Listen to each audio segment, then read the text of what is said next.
The scene opens in the bustling emergency room of St. Joseph's Medical Center, located in the heart of New York City. The sounds of monitors beeping, people rushing past, and the quick chatter of medical staff fill the air. Amidst the chaotic atmosphere, Sarah Jefferson, a 52-year-old woman, is rushed into the ER on a stretcher, her face pale and eyes wide with fear. She clutches her neck, where an unusual lump has appeared. At first she thought it was a mole, but now it's growing larger, inflamed and tender to the touch. She can barely catch her breath as the pain intensifies. "I thought it was just a mole," she says, her voice shaky. "But now it hurts, something's wrong." The nurses immediately spring into action, wheeling Sarah down the corridor to a private examination room. Dr. Olivia Reynolds, the attending physician, quickly walks in. She's in her late 30s, calm yet decisive, with a reputation for handling high-pressure situations. Her brown hair is tied neatly in a ponytail, and her green eyes immediately scan the situation, assessing Sarah's distress. "Tell me what happened," Dr. Reynolds asks, her tone both professional and comforting as she gently helps Sarah sit up on the examination table. "It started as a small spot, just a little bump," Sarah explains, still clutching her neck. "But over the last few days it just got bigger and now, it's so painful." Dr. Reynolds nods, her face showing concern. She gently lifts Sarah's shirt to examine the area, her gloved fingers pressing lightly against the swelling at the nape of her neck. The spot appears red and inflamed, clearly more than just a benign mole. She quickly examines Sarah's vital signs, noting the elevated pulse and the mild fever. "We're going to need to run some tests," Dr. Reynolds says, her voice firm but reassuring. "A quick scan and some blood work will help us figure out what's going on." The tension in the room grows as Nurse Jenna, a young but eager nurse, prepares the equipment for the CT scan. Nurse Karen, an experienced nurse with a calm demeanor, stays by Sarah's side, ensuring she's comfortable and stays calm. "Don't worry, Sarah. We're going to take care of this," Nurse Karen says, gently patting Sarah's hand. As the team prepares Sarah for imaging, Sarah's mind races. What if it's cancer? Why didn't I notice this sooner? Her heart pounds in her chest. The doctor and nurses hurry to prepare Sarah for the next steps. A few minutes later, Sarah is moved into the CT scan room, where the machine whirs to life, and she's asked to remain still.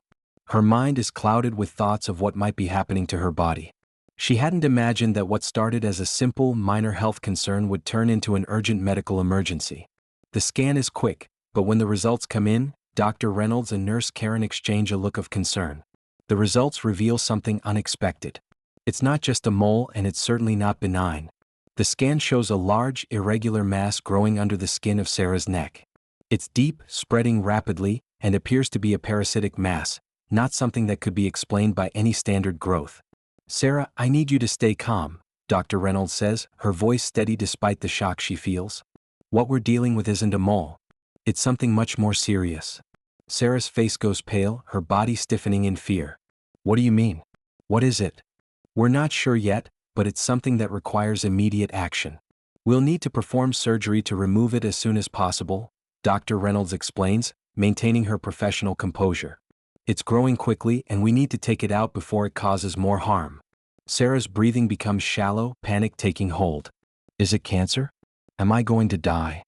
The medical team rushes to prepare Sarah for emergency surgery.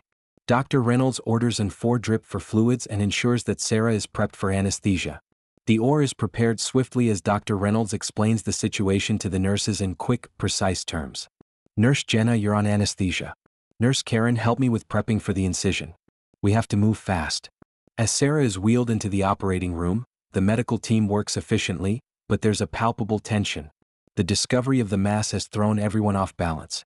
They know that time is of the essence. Whatever is growing inside Sarah could have life-threatening consequences if left untreated. Sarah clings to a fleeting hope that everything will be okay, but the fear in her eyes betrays her. The operating room is filled with the sound of machines beeping, the sterile scent of antiseptic in the air, and the faint hum of the surgical team as they prepare for the procedure. Sarah Jefferson, still unconscious from the anesthesia, lies on the operating table, her neck exposed and prepped for surgery. Dr. Olivia Reynolds, the attending surgeon, stands confidently at the head of the table, ready to remove the growing mass she had seen on the CT scan. Nurse Karen is assisting, while Nurse Jenna monitors Sarah's vital signs from the side. Dr. Reynolds to Nurse Karen, "Let's begin. Keep a close eye on her vitals." The team works with practiced efficiency as Dr. Reynolds carefully makes the incision around the area where the mole-like growth had once been. The mass beneath the skin is much larger than expected, and the area surrounding it is inflamed, red, and discolored. The pressure in the room rises as the surgeons prepare for the unexpected.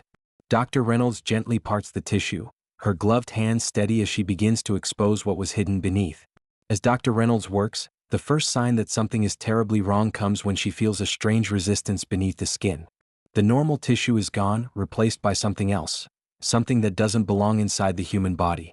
She presses a bit harder, and as she carefully pulls the mass out, the sheer size of it stuns everyone in the room. Dr. Reynolds, under her breath, "What the hell is this?" The object that emerges isn't a simple mole or tumor, but a parasitic mass, something unlike anything Dr. Reynolds has ever encountered before. It's fleshy, pulsating slightly as if still alive, and it's covered in an oily, mucus-like coating. The mass is wrapped in a fine web of fibers, almost like roots. It has grown so large that the surrounding tissue is being pushed aside by its size. Nurse Karen, whispering, stunned, This is nothing like I've ever seen before." Dr. Reynolds, "Keep it together, Karen. We need to keep going." Dr. Reynolds carefully places the mass onto a sterile tray for examination, her brow furrowed in disbelief. It's now clear that this is no ordinary growth. It's something foreign, and its complexity suggests it's been growing inside Sarah for years, feeding off her body in a way no one could have imagined. Dr. Reynolds, examining the mass closely, "It's a parasitic organism. But it's unlike any I've ever studied." As she begins to cut away more of the surrounding tissue to examine the creature further, Dr. Reynolds makes another shocking discovery. Attached to the mass are tiny root-like tendrils that have invaded Sarah's skin, veins, and muscle tissue.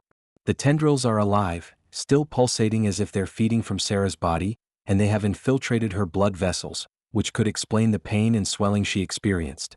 The thought that these creatures have been growing inside her for so long is chilling. Dr. Reynolds, to Nurse Jenna, "Get the specimen jar. We'll need to send this to pathology immediately." As the team works, they carefully remove the tendrils from the surrounding tissue, making sure to preserve any fragments of the parasite. The discovery is mind-boggling, and the realization that this mass could have killed Sarah if it had continued growing becomes all too real. Back in the surgical theater, the tension is thick. Nurse Karen, who has been through many surgeries, now finds herself shaken by the sheer grotesqueness of what they are dealing with. Nurse Jenna, too, is visibly uncomfortable, her eyes wide with disbelief. Both nurses exchange looks of shock but remain professional in the face of such an unexpected discovery. Nurse Karen, in a low voice, "How did this even happen? How did no one catch this?" Dr. Reynolds, focused on the surgery, "We don't know yet. But whatever this is, it could have killed her if we hadn't acted quickly. I'm just glad we caught it in time." As the surgery continues, Dr. Reynolds carefully removes the remaining portions of the parasite, making sure there are no remnants left in Sarah's body. The procedure is delicate and the team remains focused. The mass is now fully extracted, and Dr. Reynolds feels a slight sense of relief. However, the mystery remains: how did Sarah contract this parasite and what is its origin? As the surgery comes to an end and Sarah is stitched up, the medical team looks at each other in stunned silence. This was no ordinary medical emergency, it was an anomaly. Dr. Reynolds can't shake the thought that something far more sinister might be at play here. Dr. Reynolds, after finishing the procedure, sighing deeply, "This was beyond our expectations. But we did what we could. Now we just have to wait for Sarah to wake up and see how she handles the recovery." The team begins to clean up the operating room, still processing the shock of what they've just witnessed. For Dr. Reynolds, the work isn't over yet. There will be countless tests, follow-up procedures, and questions to answer. But for now, the most important task is ensuring Sarah's survival. As Sarah is transferred to the recovery room, the team prepares to monitor her closely. They know that the next few hours will be critical. Sarah's body has been invaded by something unnatural, and the medical staff must ensure she doesn't suffer any further complications from the parasite or the surgery. Sarah's fears and emotional turmoil. Sarah slowly regains consciousness in a sterile recovery room, the bright lights above her casting an almost surreal glow. The faint beep of a monitor, tracking her heartbeat, is the only sound in the otherwise quiet room. The anesthesia is wearing off, and as Sarah's mind clears, she feels the dull ache in her neck, the area where the surgery was performed. Her first instinct is to touch the spot, but the bandages are thick and uncomfortable, and a sharp pain shoots through her when she moves. Sarah, whispering to herself, "What happened? What did they do to me?" The events of the past hours flood her mind, but everything feels blurry, like a bad dream. She remembers the doctors and nurses, the urgency, the fear in their eyes as they worked on her. And then the mass. The realization that it wasn't just a mole, that it was something alive, something growing inside her for years. Her hands tremble as she slowly sits up, the pain in her neck reminding her of just how much she's been through. Dr. Olivia Reynolds walks into the room, her expression professional yet warm. She checks Sarah's vital signs and makes sure she's comfortable. "Dr. Reynolds, Sarah, you're awake. How are you feeling?" Sarah looks at her, her eyes wide with confusion and fear. The lingering effects of the anesthesia make her head feel heavy, but the pain in her neck is the most pressing issue. "Sarah, what did you find in me?" Dr. Reynolds pulls up a chair and sits beside Sarah's bed. She takes a deep breath, knowing that the answer will be hard to hear. "Dr. Reynolds, what we removed was a parasitic mass. It had been growing inside you for years, slowly infiltrating your tissue. It wasn't something we could have predicted. But you're lucky we caught it in time." Sarah listens intently, her mind racing. The words parasitic mass still don't make sense to her. She thinks of all the years she lived with this foreign entity inside her body, unaware of its existence. The implications of it are too much to process. Sarah, tearfully, How did this happen? Why didn't I notice it sooner?" Dr. Reynolds, softly, "The symptoms were subtle at first, Sarah. It's possible you didn't feel it growing until it was too late. We'll need to run more tests to make sure there's no remaining tissue, but you're stable for now." As the doctor leaves the room, Sarah is left alone with her thoughts. The weight of everything is sinking in. How did she not notice? Why didn't she go to the doctor sooner? Her mind spins with guilt. She had always prided herself on her health, taking care of herself, and yet she couldn't even recognize that something was terribly wrong. Sarah, thinking to herself, "I should have been more careful. I should have listened to my body." Her heart races again as anxiety sets in. She thinks about the pain, the feeling of something inside her, something alive and foreign. The thought that it could have killed her makes her sick to her stomach. Nurse Karen enters the room to check on Sarah, noticing the distressed look on her face. Nurse Karen, gently, "You're doing great, Sarah. But I can tell you're worried. It's okay to be scared, but you made it through. We're here for you." Sarah nods, trying to find comfort in Karen's words, but the fear won't go away. She's scared of what will happen next. Scared of the emotional toll this will take. How can she go back to normal life knowing something like this was inside her? As the days pass, Sarah's physical recovery progresses, but the emotional recovery proves much more difficult. She is able to sit up, take small walks, and even eat regular meals, but the emotional weight of the parasite's presence still haunts her. The physical scar where the surgery was performed is a constant reminder, but it's the psychological scar, the feeling that her body betrayed her, that is even harder to bear. Sarah starts to avoid mirrors, not wanting to look at the scar that marks her neck. She feels unclean, as if her body has been violated by the alien mass that lived inside her. The discomfort grows as she imagines what the surgeons must have seen when they opened her up, pulling out something so unnatural.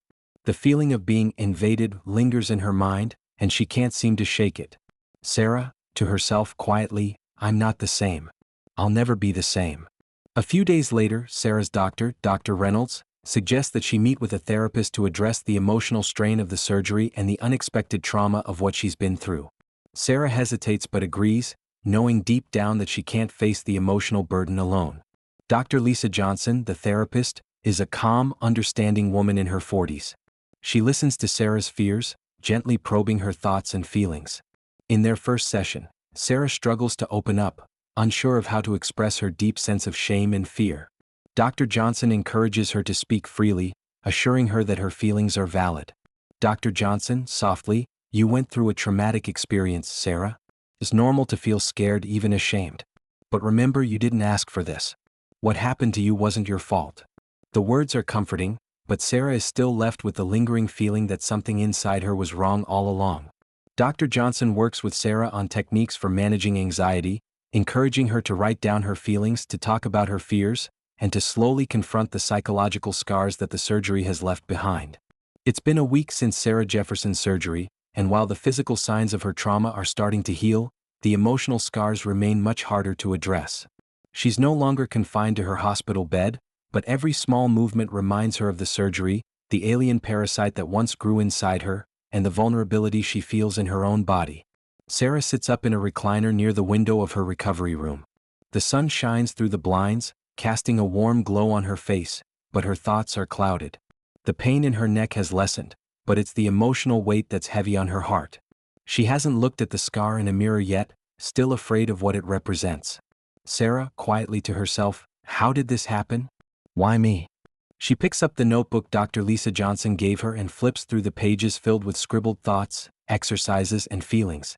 One of the entries stands out. You are not defined by what has happened to you. This is just one part of your life, not the whole. The words seem comforting, yet they don't quite ease the storm inside her. Dr. Olivia Reynolds visits Sarah to check on her physical recovery. She's pleased with the progress but knows that Sarah's emotional healing will take time.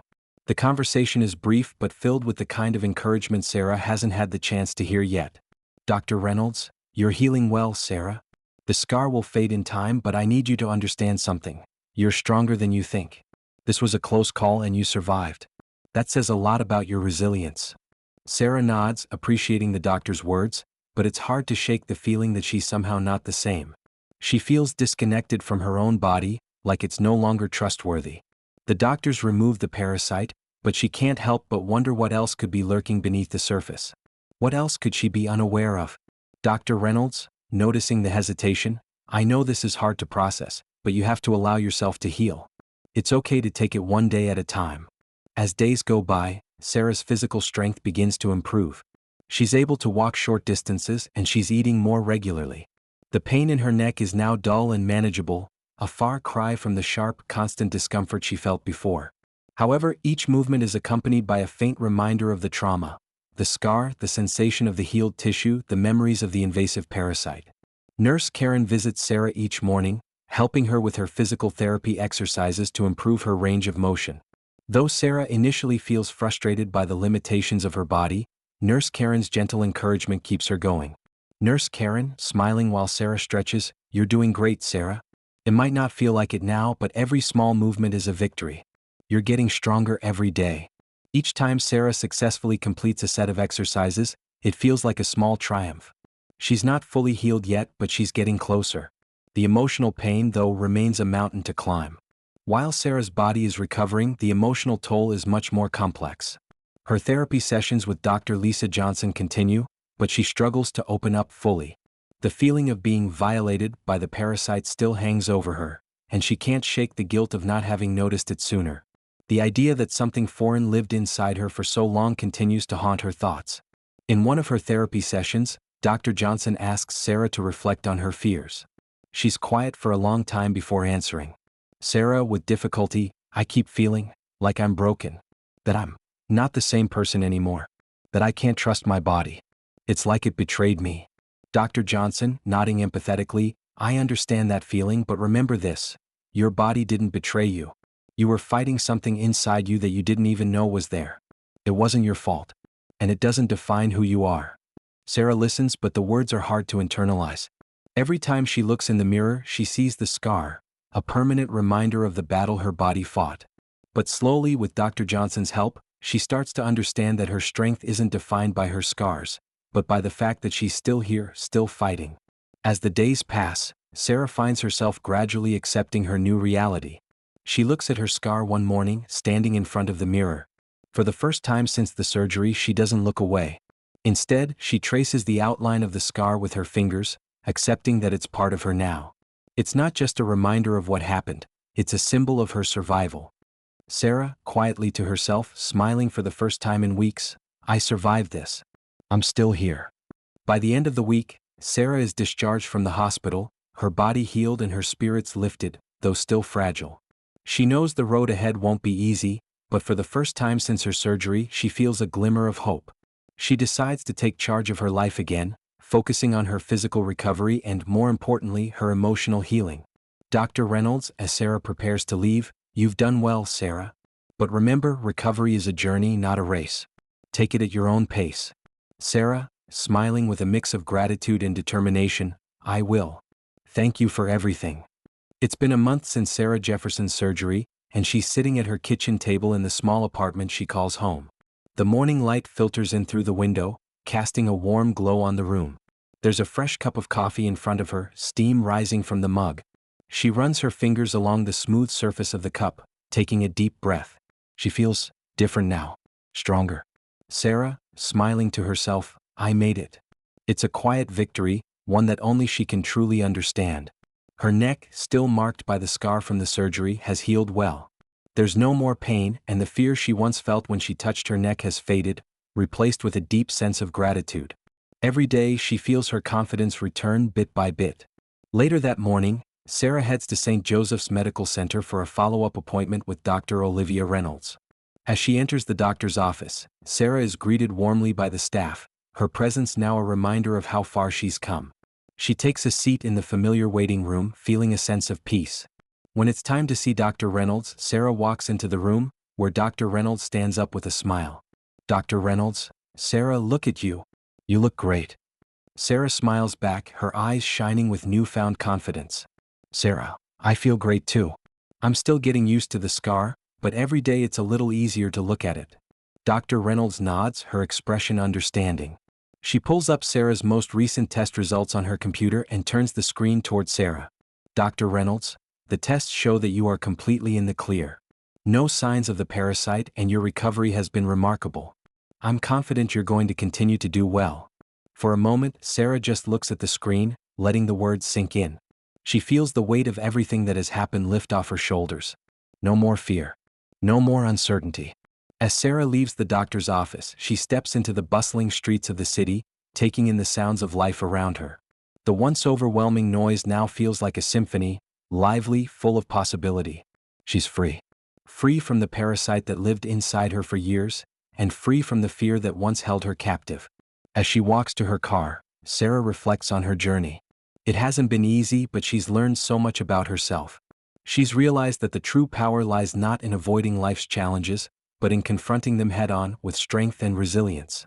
Weeks later, Sarah attends a support group for individuals who have undergone similar health crises. Sitting in a circle with others who have faced life-altering experiences, Sarah feels a sense of solidarity. They talk about their struggles, their fears, and the strength it takes to overcome them. Sarah listens, nodding along as she begins to share her own story. Sarah, I never imagined something like this could happen to me. I thought I was healthy. But now I see that we don't always have control over what happens to our bodies. What matters is how we handle it. And, for me, it was about choosing not to give in to fear. Her words are met with nods and quiet murmurs of agreement. It feels empowering to share her journey, and she realizes just how far she's come. She no longer feels like a victim of circumstance. She feels empowered, with a new understanding of her strength. Months pass and Sarah's life returns to normal, though she knows she's not quite the same person she was before the surgery. She's more appreciative of life, more mindful of her health, and far less afraid of the unknown. She no longer shies away from the mirror, she faces her reflection with pride, even tracing the scar that tells the story of her survival. It's not just a mark of what she went through, it's a mark of her strength.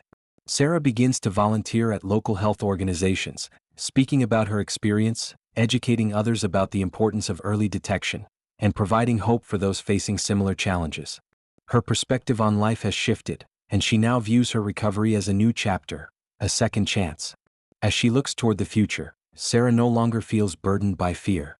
Instead, she feels empowered by the knowledge that she can overcome anything that life throws her way. Sarah, to herself smiling, I survived. And I'm stronger than ever.